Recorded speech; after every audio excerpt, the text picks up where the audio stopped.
selalu sukacita, melayani buat Tuhan, kerja buat Tuhan, selalu manise, amin. Dan hari ini di bagian terakhir dari seri khotbah bulan ini, Walk with Jesus, jalan bersama dengan Yesus. Ya, saya akan bagikan satu firman Tuhan yang judulnya adalah harmoni bersama Yesus. Saya berdoa dalam hidup saya, dalam hidup kita, dalam hidup saudara dan saya, Yesus bukan sekedar konsep, Yesus bukan sekedar Tuhan yang jauh di sana, tapi Yesus itu sungguh nyata, sungguh hidup, pribadi yang dekat dengan saudara. Anda bisa ngobrol sama Yesus, Anda jalan dan Anda mengalami Yesus itu secara pribadi.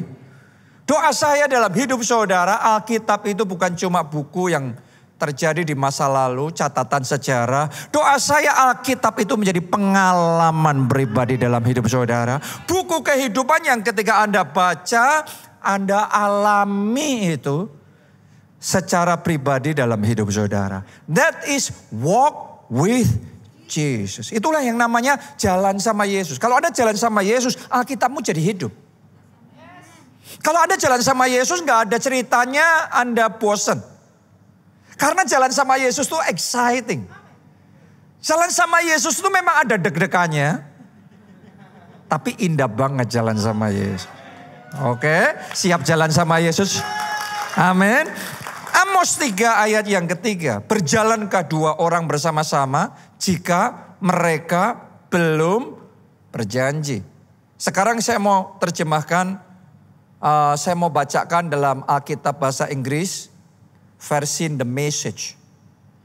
Do two people walk hand in hand if they aren't going to the same place? Apakah dua orang akan jalan bergandengan tangan jika mereka tidak pergi ke tempat yang sama?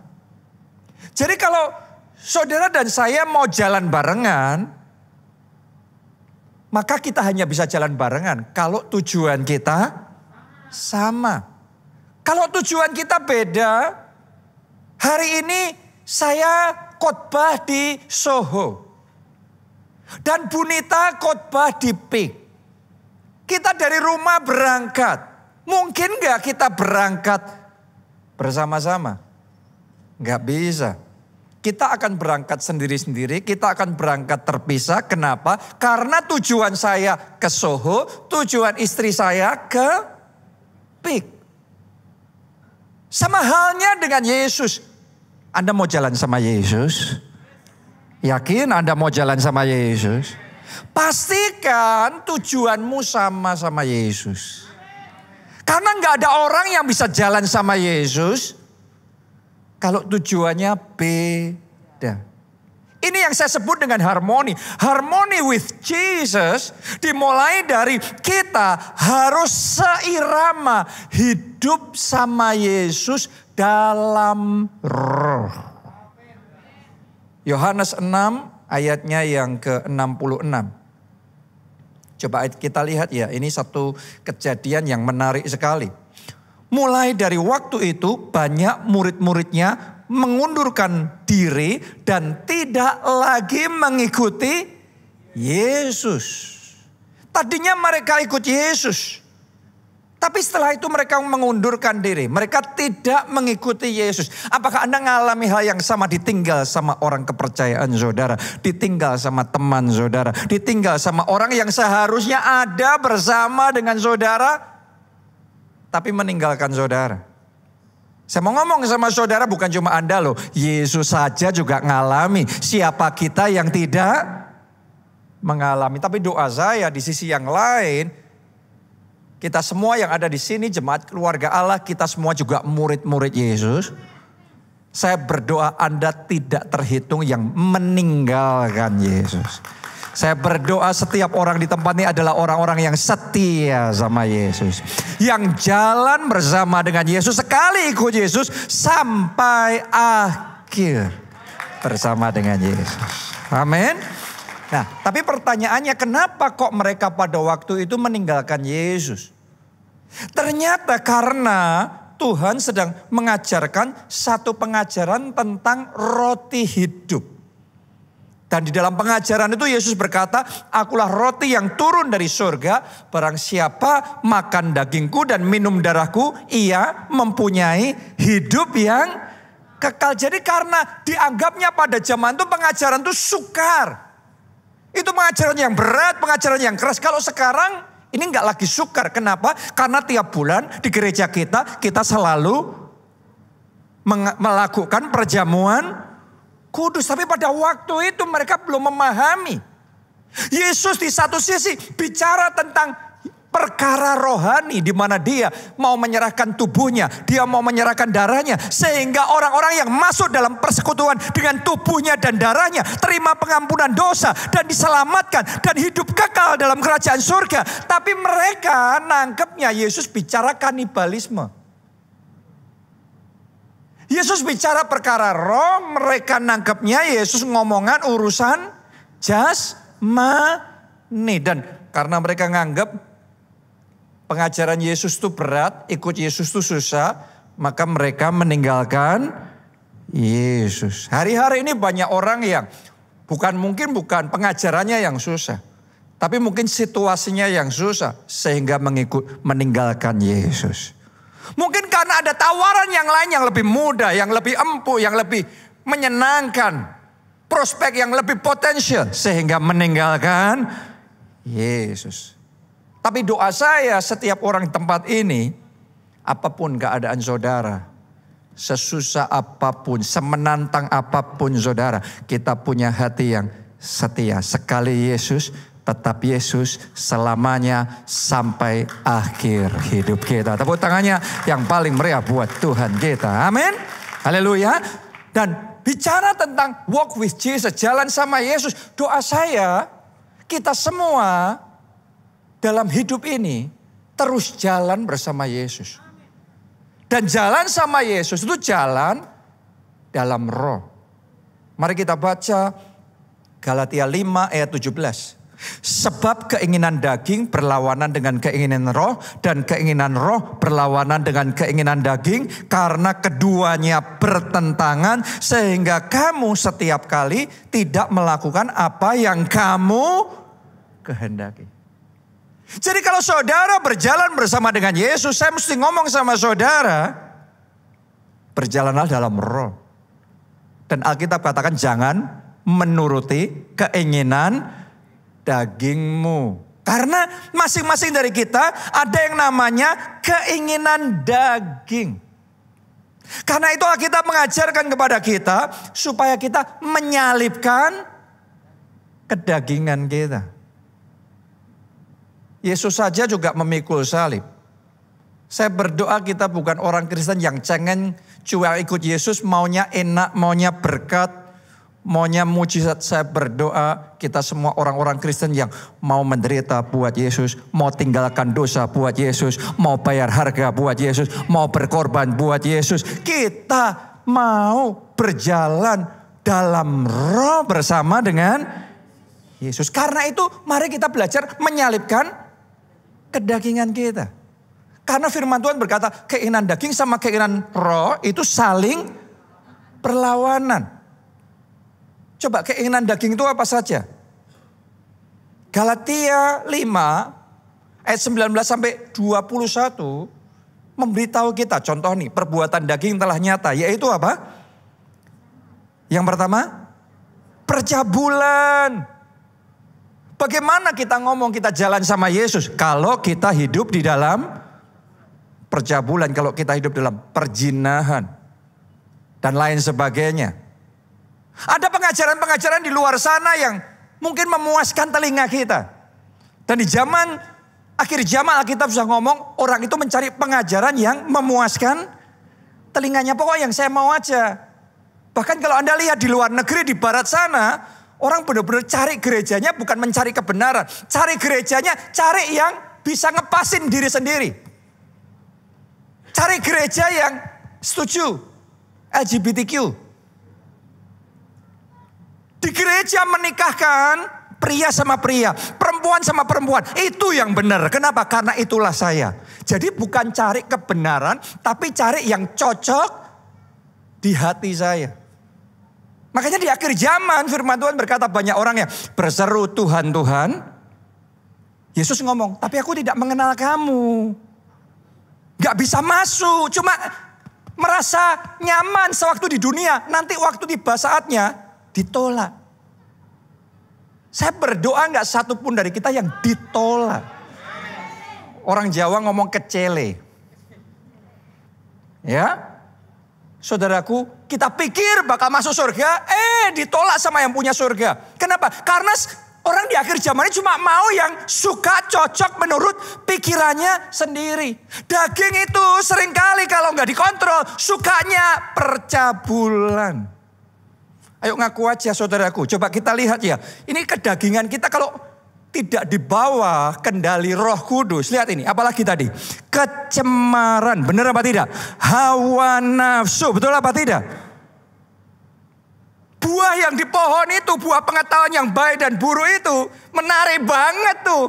Orang mungkin akan berpikir, emangnya salah, cuma makan buah salah. Urusannya apa makan buah sama neraka? Tapi benar-benar Adam dan Hawa kehilangan Taman Eden gara-gara makan buah.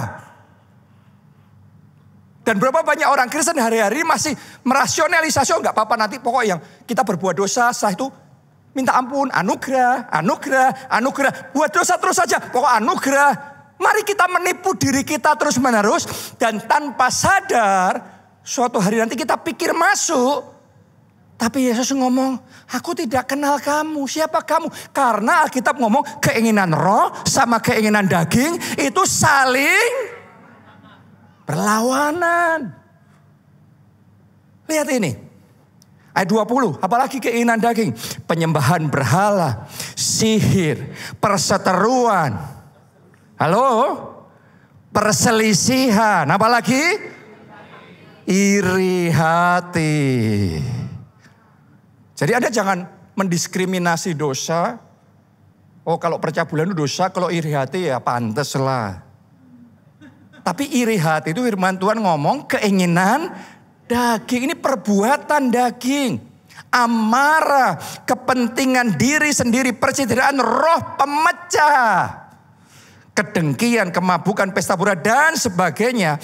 Terhadap semuanya itu kuperingatkan kamu seperti yang telah kubuat dahulu. Bahwa barang siapa melakukan hal-hal yang demikian, ia tidak akan mendapat bagian dalam kerajaan Allah. Anda harus tahu yang ngomong ini adalah Rasul Paulus. He is the apostle of grace. Kalau di zaman sekarang ini ada pengkhotbah grace, pengkhotbah kasih karunia. Dia rasulnya. Rasul Paulus ini rasulnya kasih karunia. Dia yang ayatnya selalu dikutip oleh pengkhotbah anugerah. Ngajarin tentang anugerah. Dan kali ini Rasul Paulus sumber yang dikutip itu. Yang ngomong siapa yang hidup dalam perbuatan daging itu tidak mendapat bagian dalam kerajaan surga. Kenapa? Karena tadi itu gimana dua orang jalan bareng kalau tujuannya beda. Yang satu maunya kedagingan, yang satunya maunya hidup dalam roh. Gimana caranya cocok? Padahal keduanya saling berlawanan. Oh, hari ini saya berdoa kita semua dipenuhi dengan Roh Kudus. Dan dimampukan untuk mengalahkan kedagingan kita. Dan mulai dalam hidup ini menghasilkan buah-buah Roh Kudus. Galatia yang sama tadi ayat 5. Sekarang lanjutkan. Pasal 5 yang sama ayat 22 sampai 24. Lanjutin itu. Tetapi, nah ini lihat nih yang berlawanan kan sekarang kan. Tetapi buah roh. Ayo kita baca bersama-sama. Ialah apa? Kasih, sukacita, damai sejahtera, kesabaran, kemurahan, kebaikan, kesetiaan, kelemah lembutan, penguasaan diri. Ini walk with Jesus. jalan sama Yesus. Dan doa saya, Anda jalan sama Yesus. Sehingga dalam hidupmu ada kasih, ada damai sejahtera, ada sukacita yang melimpah-limpah. Amin. Ada penguasaan diri, ada kebaikan hati, kemurahan hati. Buah-buah roh yang lebat dalam hidup kita. Tidak ada hukum yang menentang hal-hal itu. Lihat saudaraku, ayat 24. Barang siapa menjadi milik Kristus Yesus, ia telah menyalibkan daging dengan segala hawa nafsu dan keinginannya. Bahasa yang dipakai itu menyalibkan daging dan hawa nafsu keinginannya. Karena daging ini kita selama masih hidup di dalam daging ini punya keinginan-keinginan tertentu. Dan firman Tuhan mengajarkan kepada kita bukan untuk kompromi mengikuti. Ya sudah lah, gimana, kepengen kok. Lah justru kepengen, ini namanya juga keinginan. Keinginan itu kepengen. Tapi disalib. Itu yang namanya pikul salib. Itu yang namanya kita mati bersama di dalam kematian Kristus. Sehingga kita dibangkitkan bersama dengan kebangkitan Kristus. Jadi jalan sama Yesus. Siapa yang di sini masih tertarik jalan sama Yesus? Atau sudah nggak tertarik? Karena ada orang murid-murid Yesus di zaman itu pun mereka dengar pengajaran yang berat pun, wah kalau kayak gitu bye-bye Yesus. Kenapa? Karena yang dikejar beda, yang dicari lain, tujuannya lain. Yang satu kedagingan, yang satu roh. Tapi saya berdoa Roh Kudus hari ini mengubah hati kita. Memberi hati yang baru, memberi pikiran yang baru. Sehingga kita bisa jalan sama Yesus. Amin. Mau gak jalan sama Yesus? Mau gak jalan dalam roh? Mau gak belajar menyalibkan keinginan daging? Dimulai dengan apa belajar menyalibkan keinginan daging? Doa, puasa. Loh, jujur saudaraku, kalau kita bicara jujur aja loh ya, daging kita ini lebih enak puasa atau lebih enak makan enak? Ayo jujur aja. Kalau jemaat keluarga Allah, doa puasa Pak. 40 hari 40 malam. Itu kesukaanku. Haleluya.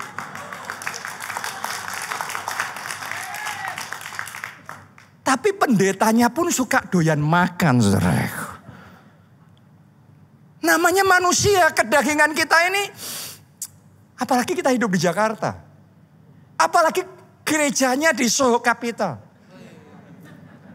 Lantai 11. Selesai ibadah, makanan semua tersedia.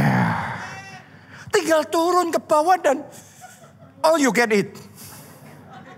Anda bisa pilih semuanya yang paling enak. Dari yang paling enak di seluruh Indonesia ada di sini.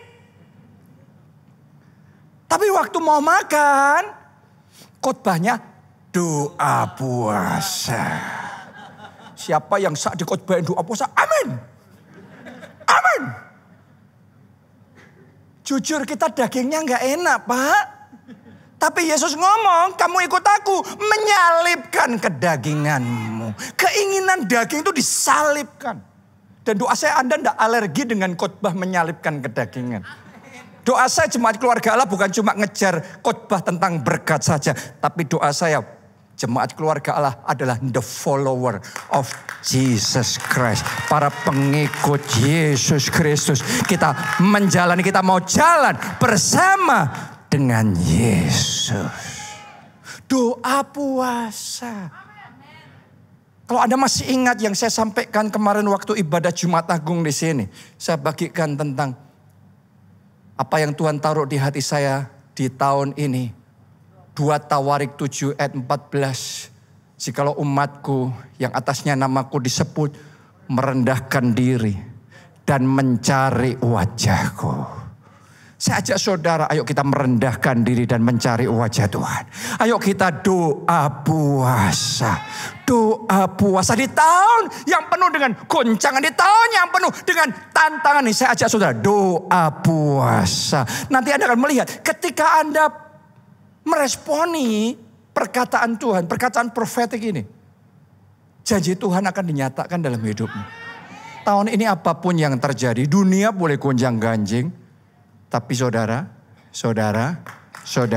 sekalipun diizinkan berjalan melalui air, tidak dihanyutkan.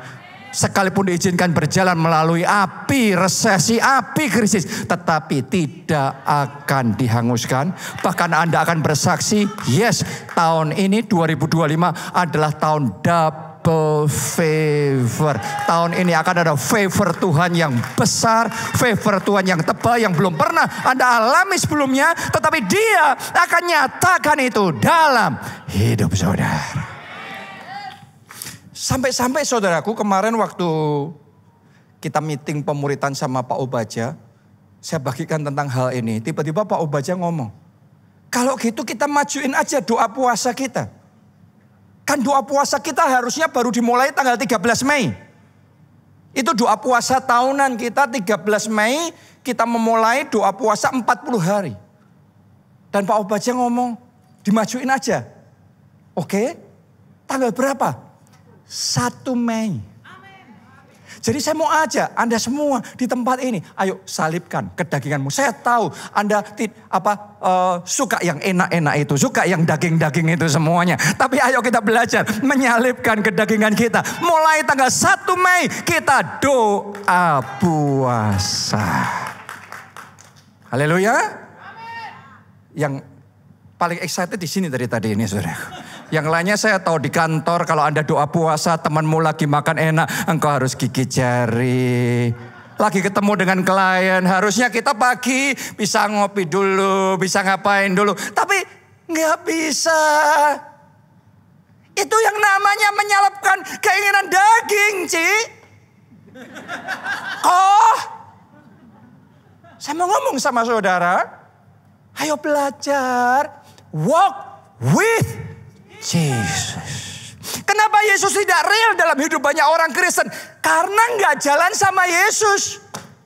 Nggak belajar menyalipkan keinginan daging. Gimana kuasanya nyata dalam hidup saudara? Gimana pengurapannya dimanifestasikan dalam hidup kita? Gimana Alkitab menjadi hidup dan pengalaman pribadi kita kalau kita nggak jalan sama Yesus? Buktikan Yesus ketika engkau jalan sama Yesus. Gak ada orang yang jalan sama Yesus gak mengalami Yesus itu dahsyat, Yesus itu berkuasa. Ketika dia berfirman semua yang dikatakannya jadi. Tapi kita harus walk with Jesus. Dan saya mau ngomong sama saudara, kalau kita jalan sama Yesus, kita harus tahu seleranya Yesus. Benar apa tidak? Kalau Anda jalan sama seseorang, seleramu beda sama orang itu, omongannya beda. Anda ngomong A, dia baliknya ngomong B. Anda ngomong C, dia ngomongnya D. Anda kemana, dia kemini. Nggak cocok itu, nggak ada chemistry di dalam pembicaraan itu, di dalam relationship itu. Sehingga nggak kena di situ. Anda mau jalan sama Yesus, Anda harus ngerti apa yang disukai oleh Yesus. Belajar dari Esther. Satu anak yatim piatu yang dikisahkan di dalam Alkitab. Dan diberi kesempatan untuk mengikuti kontes pemilihan ratu. Siapa yang terpilih akan diangkat jadi ratu. Wow. Banyak pesertanya dan cantik-cantik semuanya. Karena best of the bestnya yang dikumpulin di negeri itu. Untuk ikut kontes dipilih raja menjadi ratu untuk mendampinginya. Dan setiap wanita yang ikut kontes itu diperkenankan untuk mempresentasikan dirinya begitu rupa. Ya kayak pemilihan kontes nyanyi, kontes lagu, atau kontes bakat, apapun itu namanya. Saya nggak mau sebut brandnya. Tapi kalau Anda ngelihat kontes-kontes talenta-talenta itu, bakat-bakat itu, masing-masing akan diberikan kesempatan untuk bisa mempresentasikan bakatnya. Dan semuanya akan tampil all out sehingga bisa terpilih. Akan ada juri yang menilai dan Siapa yang terpilih dia pemenangnya. Kali ini jurinya raja sendiri. Dan setiap wanita pada waktu itu menampilkan yang terbaik dari yang terbaik. Saya yakin itu semua dari ujung rambut sampai ujung kaki dipoles semuanya. Kayak ibu-ibu zaman sekarang rambutnya diangkat sampai ke atas. Benar apa tidak ya? Itu diwarna dan dikerli. Alisnya dibuat lentik. Make upnya saya nggak tahu berapa sentimeter itu. Benar? Lipstiknya. Jarinya satu persatu. Di treatment kukunya saudaraku. Dan semuanya.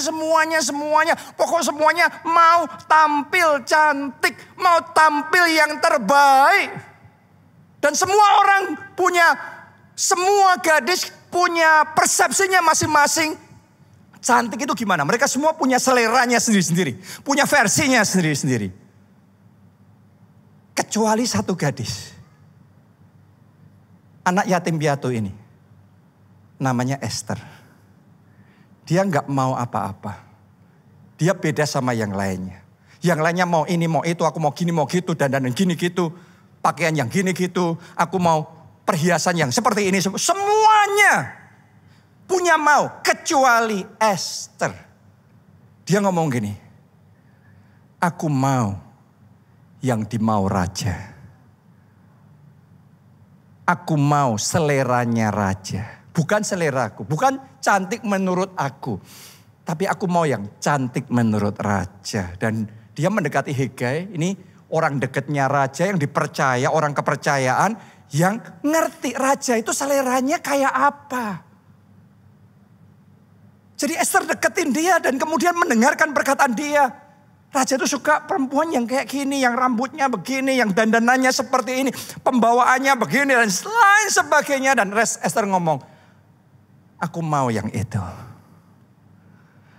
Dan saya mau katakan sama saudara, dari semua gadis yang cantik. Kalau Anda jadi raja ya, Anda tidak kekurangan perempuan cantik. Zaman itu raja bisa punya berapapun banyak istri, betul apa tidak? Raja nggak kekurangan perempuan cantik. Tapi raja mau yang kena di hatinya. Dan dari semua yang cantik itu, ada satu yang paling menarik hatinya. Akhirnya Esther lah yang dipilih dan diangkat jadi ratu. Kenapa?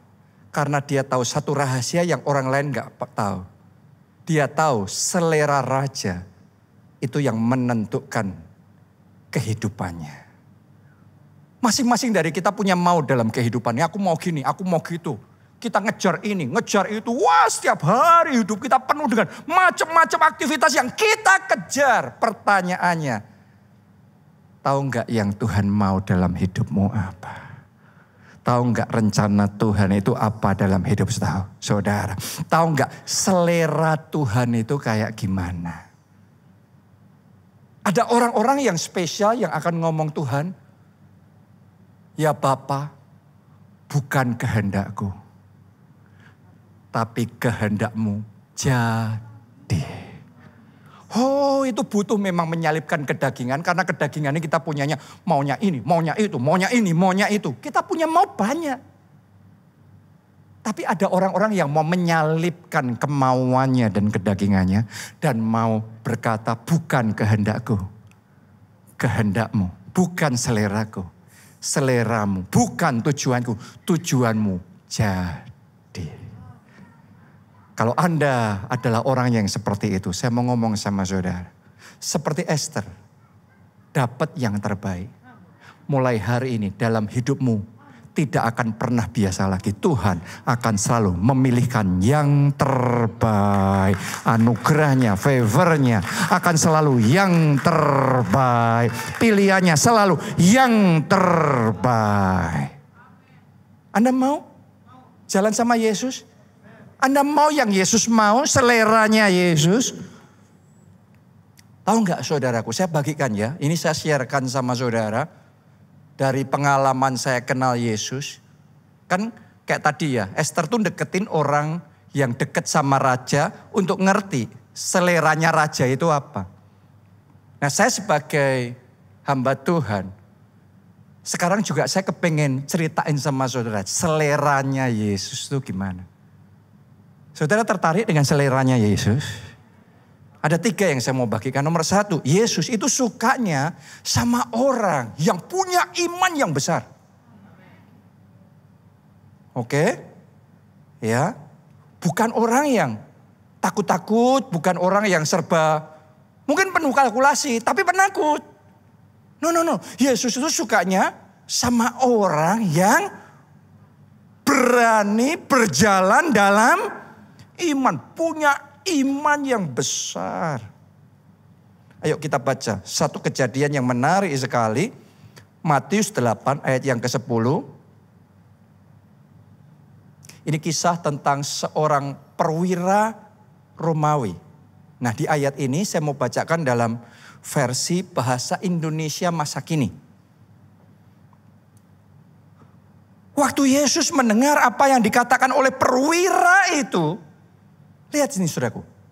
Dicatat di sini, ia kagum sekali. Ia kagum sekali. Kayak raja ketika ngelihat Esther, dibandingkan ngelihat 1000 perempuan yang lain cantik. Tapi begitu ngelihat Esther, ia kagum sekali. Ini loh yang ini. Yesus ini, ia kagum sekali. Lalu ia berkata kepada orang-orang yang sedang mengikuti dia, bukan main orang ini. Di antara orang Israel belum pernah aku menemukan iman sebesar ini. Waktu itu perwira ini berharap supaya Yesus menyembuhkan hambanya yang sakit. Anaknya yang sakit di rumah. Dan di zaman itu kan juga banyak orang yang berharap Yesus menyembuhkan mereka, keluarganya mereka. Tapi ada yang spesial dari perwira ini yang membuat Yesus kagum. Waktu Yesus mau ke rumahnya, perwira ini ngomong, aku gak layak menerima engkau. Cukup katakan sepatah kata saja. Maka anakku sembuh. Perwira ini saking percayanya sama Yesus. Dia yakin banget Yesus gak perlu tumpang tangan. Yesus gak perlu sampai repot-repot kayak gimana. Pokok Yesus ngomong satu kata aja, sembuh. Maka anakku sembuh. Ketika Yesus mendengar perkataan itu, Alkitab ngomong, Yesus kagum sekali. Aku belum pernah ngelihat iman yang kayak gini di antara orang Israel. Ini imannya spesial sekali. Ada berapa banyak orang Kristen yang dikhotbahin sampai berapa lama pun dikasih tahu Yesus peduli, Yesus mengasihi, Yesus siap dan Yesus mampu menolong. Tapi tetap berkata, aku sembuh gak ya? Masa depanku aman gak ya? Nanti gimana kalau gak gini? Nanti kalau gitu. Saya mau ngomong sama saudara banyak. Tapi akan ada orang-orang yang spesial. Yang di saat orang lain ragu. Di saat orang lain masih gak yakin dengan perkataan Tuhan. Dengan firman-Nya Yesus. Tapi akan ada orang-orang yang ngomong, thank you Jesus. Perkataanmu cukup buat aku. Khotbah ini satu kata saja jadi rema dalam hidupku. Sembuh, maka sembuh aku. Jadi itu dalam kehidupanku. Akan ada orang-orang yang punya iman yang spesial. Yang akan berani berkata saat yang lain ngomongin that is impossible. Itu gak mungkin. Tapi ada orang-orang khusus yang akan berani berkata, all things, segala perkara mungkin. Keluargaku mungkin untuk dipulihkan, pasti dipulihkan. Semua belenggu hutang ini lunas. Pasti ada jalan keluar, pasti ada pertolongan. Tepuk tangannya pula yang paling meriah buat Tuhan kita. Butuh iman untuk ngomong seperti itu. Butuh iman untuk ngomong aku percaya. Butuh iman. Dan Yesus paling kagum dengan orang yang berjalan dengan iman. Kalau Anda berjalan dengan iman seperti itu membangkitkan seleranya Yesus. Dan itu yang membuat Yesus excited, dan pada waktu itu kepada perwira tersebut, perwira Romawi itu Yesus ngomong, pulang, anakmu sembuh. Dan seperti itu yang terjadi. Kuasa Allah nyata kalau Yesus kagum, seleranya bangkit, kuasanya bekerja. Saya berdoa kuasanya bekerja dalam hidupmu. Kuasanya bekerja dalam hidupmu. Anak-anak muda di tempat ini, sementara dunia semakin modern, penuh dengan teknologi. Banyak teman-temanmu hanya percaya yang logis, tapi engkau tetap percaya firman. Tuhan akan pakai Anda menjadi tanda ajaib bagi orang-orang di sekeliling saudara, untuk menyatakan kemuliaannya bagi dunia yang ada di sekeliling kita. Boleh katakan amin dan tepuk tangannya yang paling meriah buat Tuhan kita. Saudaraku, dunia ini milik orang yang berani. Bukan milik orang yang serba takut. Coba saudara renungkan, sekian tahun belakangan ini, kapan gak ditakut-takutin? Selalu akan ada berita yang menakutkan. Tahun ini resesi yang menakutkan. 2020, 2021 pandemi yang menakutkan. Apa-apa serba takut. Takut pandemi, takut krisis, takut sakit penyakit, takut pajak. Masih ingat gak lagi seru-serunya dulu ngomong pajak? Pokok kalau ada apa-apa serba takut. Gak ada Alkitab mencatat Yesus kagum sama orang yang berjalan dalam ketakutan yang besar. Maka tercekamlah kita dan Yesus kagum sekali. Gak ada. Gak selera Yesus. Apa-apa takut. Tahun ini takut lagi, tahun depan takut lagi. Kapan gak takutnya? Tapi Anda harus tahu ada orang-orang yang spesial seperti Daud. Ketika Goliat yang besar, yang menakutkan itu mengintimidasi. Dan semua tentara Israel yang lain takut. Semuanya sembunyi. Tapi ada anak muda yang spesial. Yang punya keberanian luar biasa. Berjalan dengan iman dan menantang Goliat yang menakutkan itu. Di situ kuasa Allah bekerja. Mujizatnya nyata. Kemenangan terjadi. Saudaraku, melalui masa pandemi, banyak orang yang takut akhirnya menderita. Tapi yang berani jadi pemenang. Lewat Krismon 98, Anda coba lihat aja, belajar dari pengalaman. Gimana? Waktu itu ya sangat menakutkan. Super menakutkan. Di Jakarta apalagi. Super menakutkan. Tapi orang pemberani panennya paling besar. Justru masa krisis itu masa panen besar. Kesempatan besar. Kemenangan besar. Peluang besar. Itu terjadi di masa yang paling bahaya.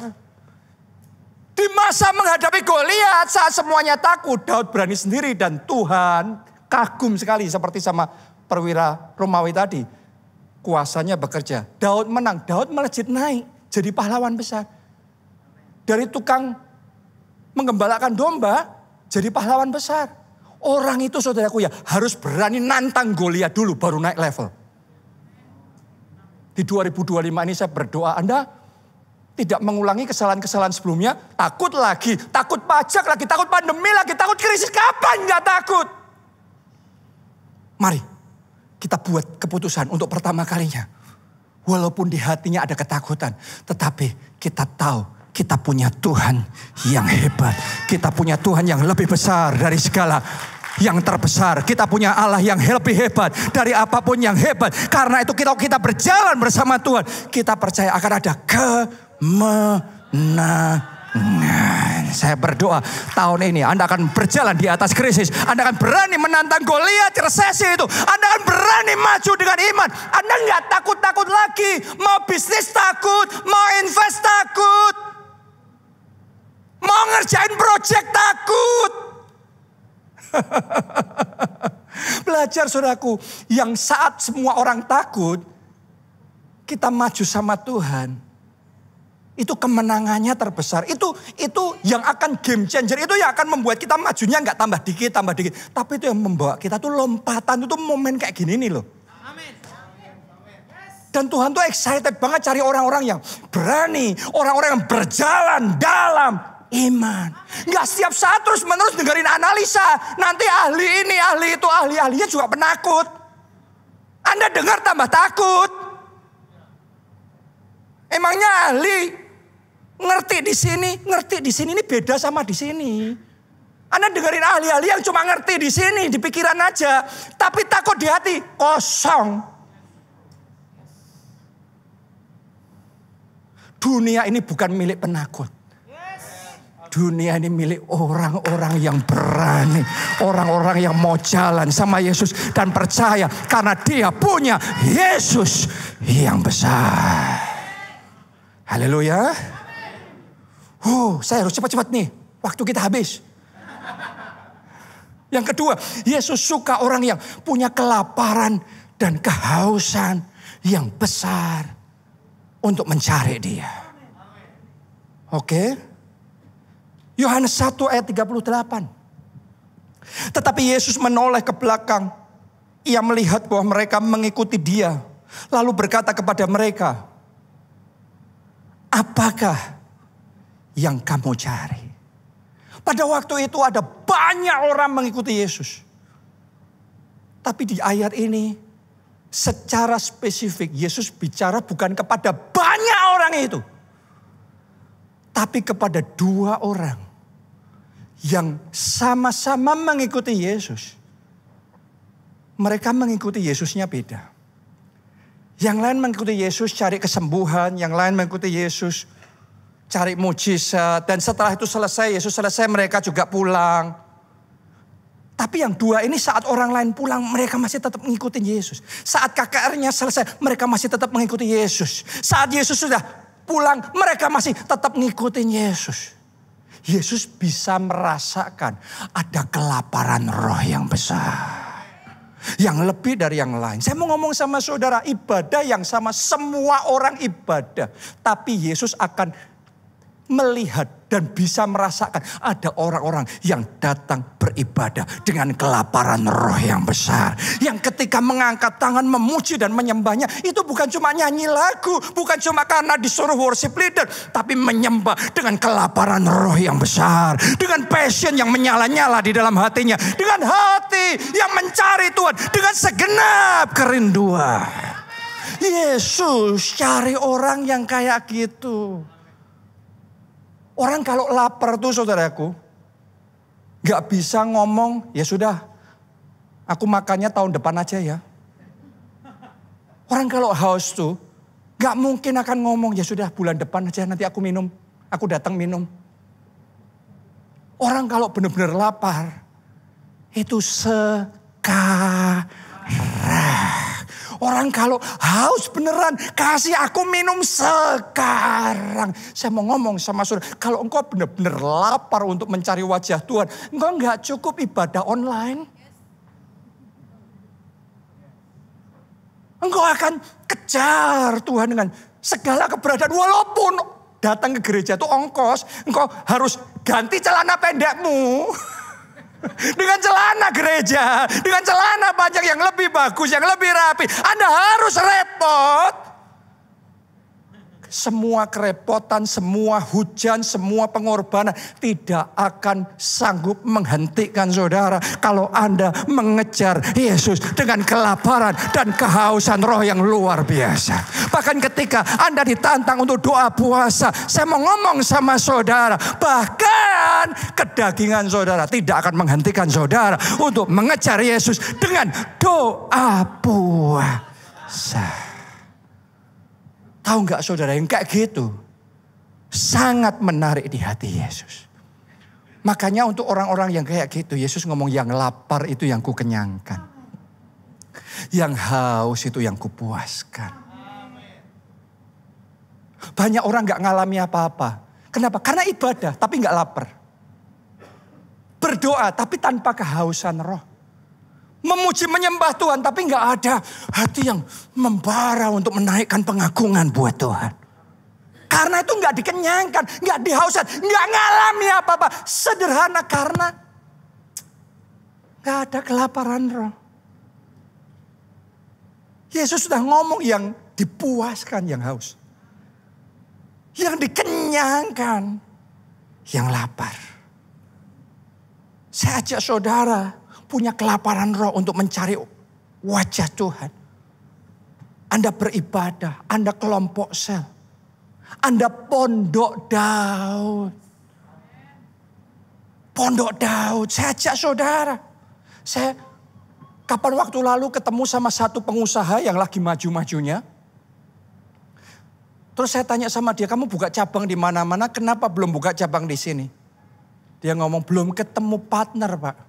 Loh maksudnya gimana? Partner kan kandidat banyak. Dia ngomong, saya carinya partner yang lapar Pak. Anda nangkep maksudnya? Banyak orang mau bisnis, banyak orang mau jadi partnernya. Tapi kalau partnernya nggak lapar, kerja sedikit dapat sedikit ya sudah cukup, segini aja sudah mengucap syukur, yang penting bisa hidup. Gak bisa diajak maju. Yang bisa diajak maju itu walaupun dia bukan orang kaya yang modalnya besar.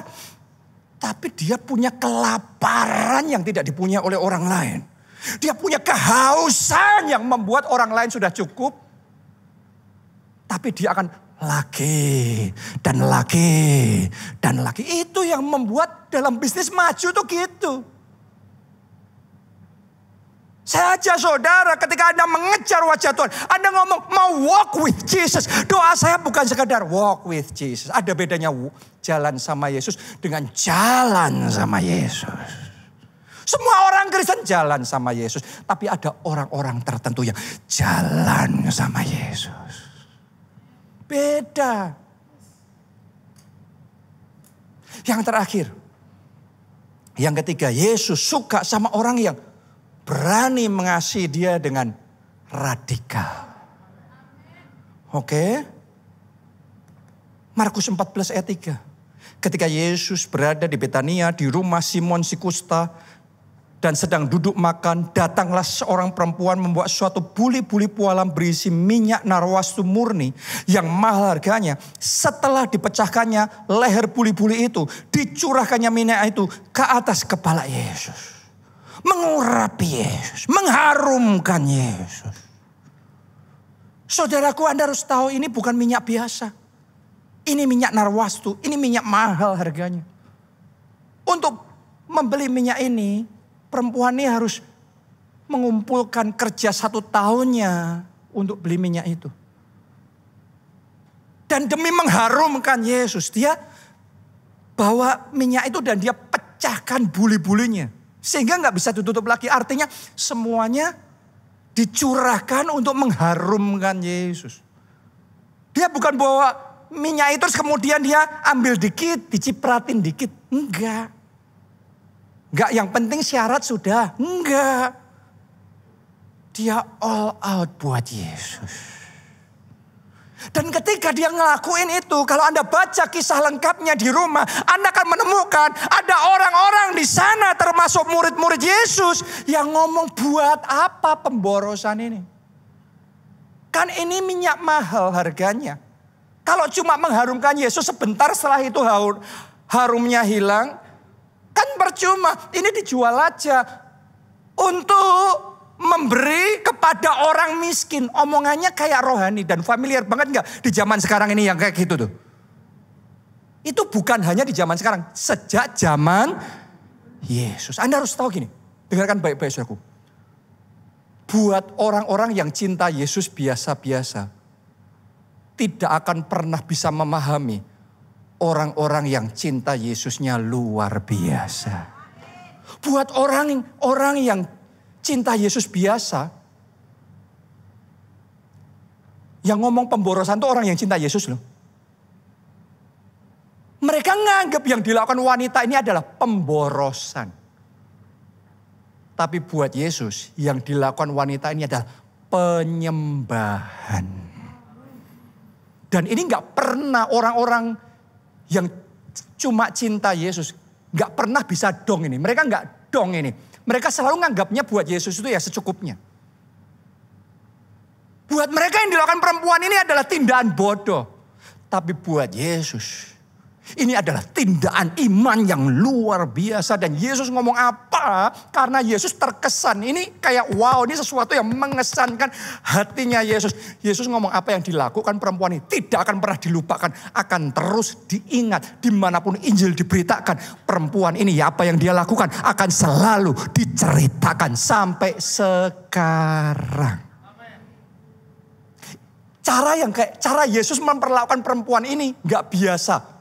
Kenapa? Karena perempuan ini cintanya Yesus juga nggak biasa-biasa. Saya berdoa Anda mengasihi Yesus dengan kasih yang radikal. Bukan secukupnya beribadah, bukan secukupnya korban buat Tuhan, bukan secukupnya melayani. Anda curahkan narwastu termahalmu, minyak terbaikmu untuk mengharumkan, memuliakan nama Yesus. Kenapa kok Yesus suka sama orang yang kayak gitu? Sederhana, karena caranya Yesus mengasihi kita bukan secukupnya. Dia give it all. Waktu dia mengasihi kita, dia bukan cuma sekedar ya sudah aku sudah perhatian sama kamu ya. Aku sudah meluangkan waktu buat kamu ya. No.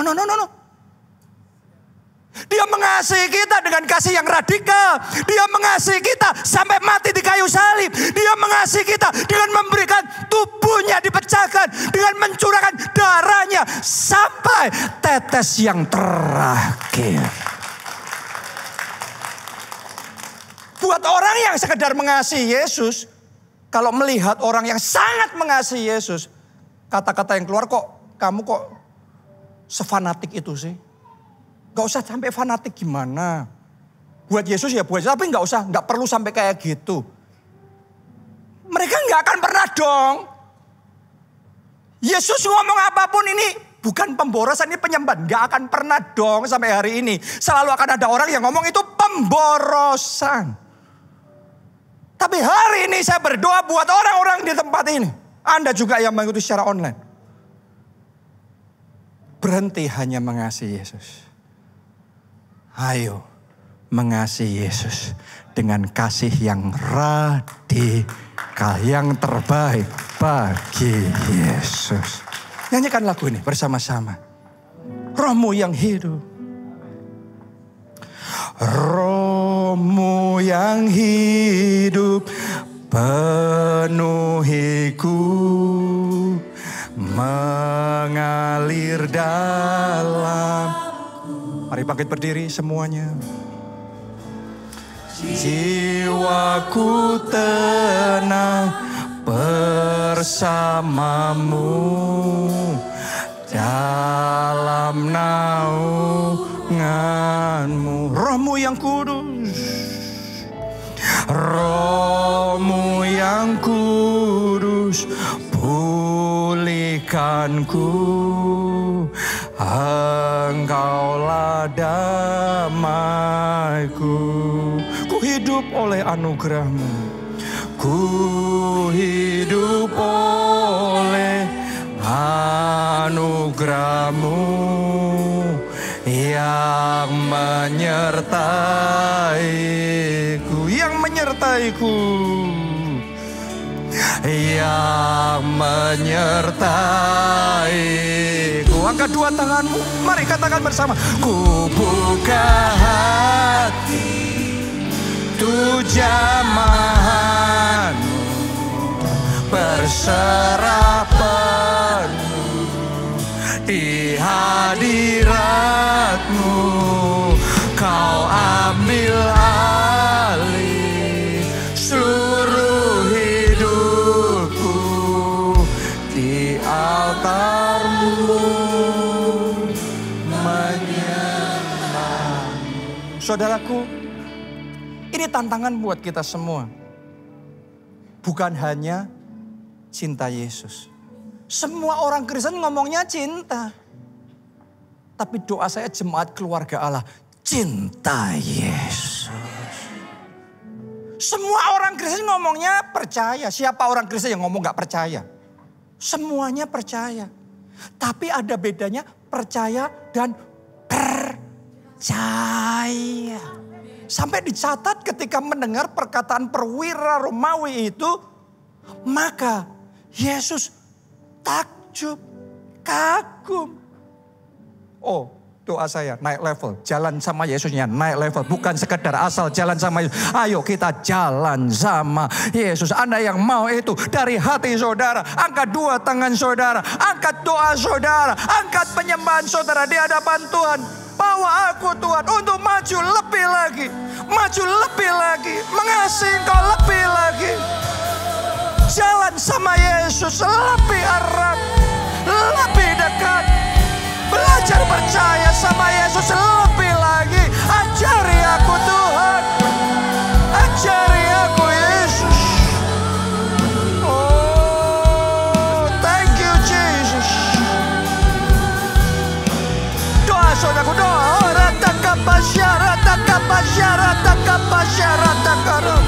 Bukan sekadar doa yang asal, tapi doa yang meluap dari hati, doa yang nyampai ke tata surga.